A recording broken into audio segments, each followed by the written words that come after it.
paz de Jesus, irmãos e irmãs. Hoje nós vamos falar sobre a doutrina social da igreja com um subtemazinho. Vamos dizer que seja uma série de ensinos que eu vou estar passando sobre a doutrina social da igreja. E o primeiro é o ensino social no Antigo Testamento.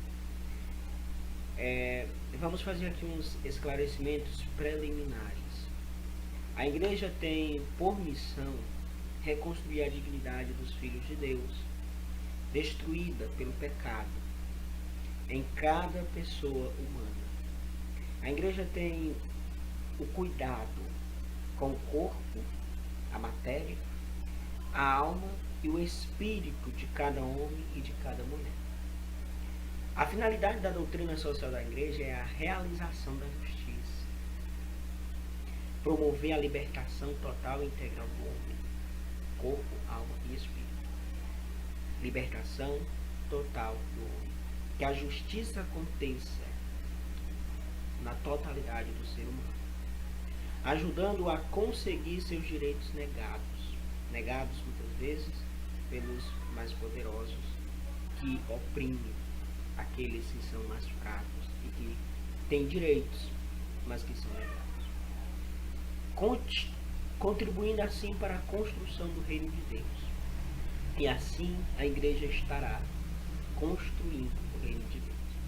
A doutrina social da igreja tem sua função, fundamentação na Bíblia. Nós vamos ver daqui a pouco no Velho Testamento esse ensino social do Antigo Testamento. Tem sua fundação no magistério,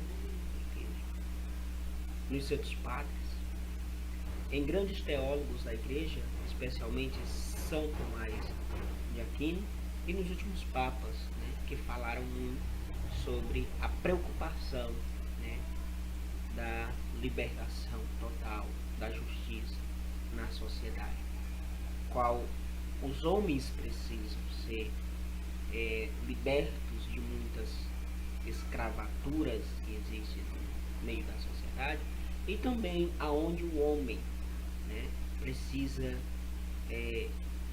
receber os seus direitos negados. Os pilares da doutrina social da igreja são seis. São seis. O primeiro é a dignidade inalienável da pessoa humana, excluindo qualquer tipo de discriminação. A doutrina social da igreja vai nos levar a perceber que cada homem e cada mulher é importante, tem uma dignidade. E nós não podemos olhar para esses homens e para essas mulheres com preconceitos, discriminação, mas olhá-los como filhos amados de Deus. Segundo, a primazia do bem comum. A primazia do bem comum. Priorizar o bem comum. Não só o meu bem, não só o dos ricos, não só o dos pobres, comum de todos. A destinação universal dos bens, que se destinam a todos os homens, ou seja, os impostos que nós pagamos, o certo e o correto, justiça. Na justiça era para eles voltarem com recursos para os homens e mulheres,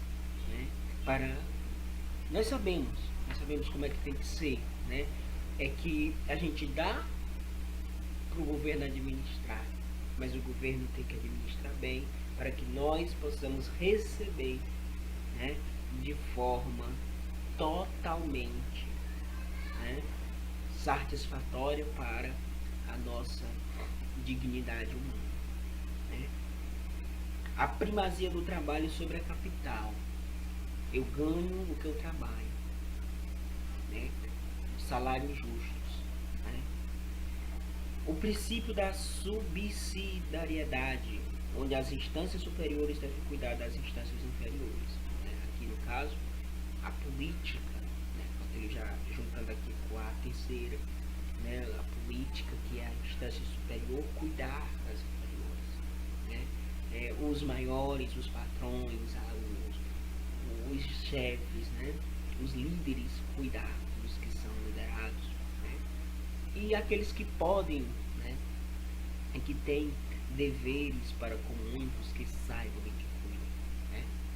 E o sexto, o princípio da solidariedade. Aí é entre nós mesmos, os pequenos ajudando os pequenos, os grandes também ajudando, mas aqui já vai mais para nós, os pequenos, que podemos dar pouco, mas podemos dar. Então, a solidariedade é ajudar uns aos outros. Então, são esses 6 e é baseado nesses 6 que a igreja mantém a sua doutrina social e busca, né, com que esses 6 sejam realizados. O ensino social da igreja no Antigo Testamento. Quem conduz a história da humanidade desde os princípios, né, é Deus. E os princípios, né, a primeira referência da doutrina social da igreja está exatamente no Antigo Testamento. Por quê? No Antigo Testamento, cumprir a lei era cumprir a justiça, que por sua vez é recompensada por Deus.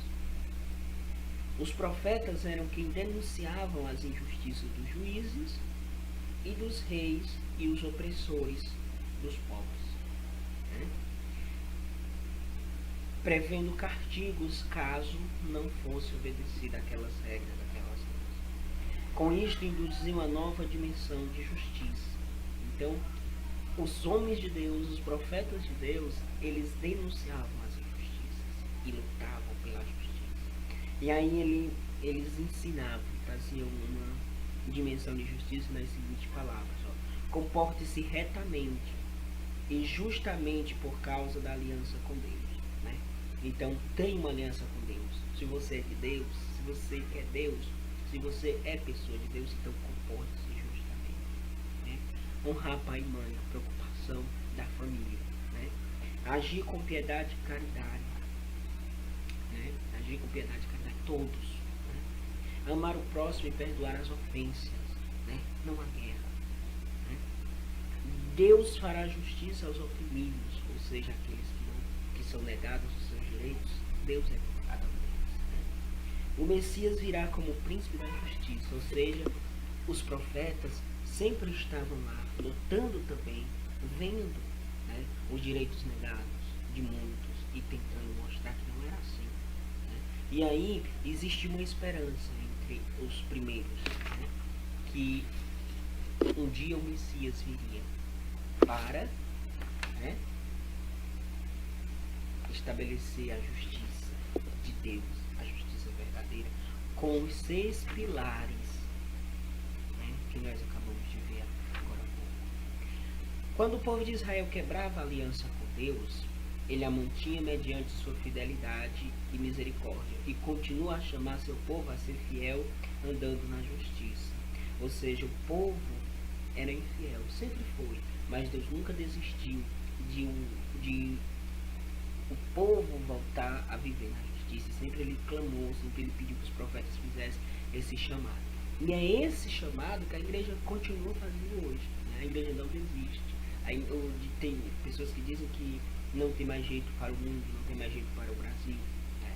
Mas, na verdade, Deus não desiste. E nós também não podemos desistir.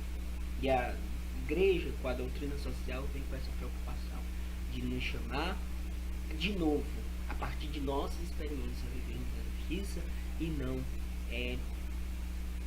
deixar com que tudo seja justiça. Para o Antigo Testamento, justiça é ser fiel aos preceitos de Deus, o que nos garante vida digna para todos. Então, o que é justiça? É o que nos garante vida digna para todos. Isso já vem do próprio Deus, né? Essa justiça é o direito natural e indispensável de cada pessoa humana, né? Cada pessoa humana tem direito de alimentação, moradia, saúde, educação e etc. Então, se isso está faltando, né, então nós precisamos, a igreja precisa, o cristianismo precisa se preocupar com essa injustiça, porque se assim não está acontecendo, já falta justiça. E tudo isso, gente, precisa acontecer sem precisar da caridade, ou seja, de esmola. Isso tem que acontecer com a dignidade. Cada pessoa tem que ter por direito. Não é caridade, não é esmola para ter isso, não. É direito de todos. Né? Essa justiça é um direito natural indispensável de todos. Né? Por fim, devemos sempre lembrar que o direito humano vem de Deus. Né? Afinal, Jesus é a justiça do Pai, como afirma em Isaías 61, do 1 ao 4.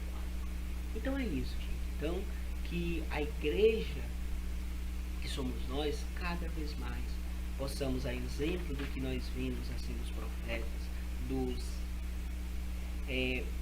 sacerdotes, do povo de Deus do Antigo Testamento, buscarmos, né? Dar direito a quem tem direito, né? Ajudar a quem precisa de ajuda, e a não nos fecharmos e nos calarmos diante do problema em que a nossa sociedade está vivendo. Nós somos responsáveis, como os profetas também eram responsáveis, de manifestar, de criar o reino de Deus em cima dessa sociedade, do reino em que estava sendo demolido, engolido pela injustiça. Nós também somos responsáveis para não deixar, né, o reino de Deus acabar em cima dessa terra, a justiça ir embora, mas lutar para que haja mais justiça. A exemplo dos profetas do Antigo Testamento. Fique na paz de Deus. Amém.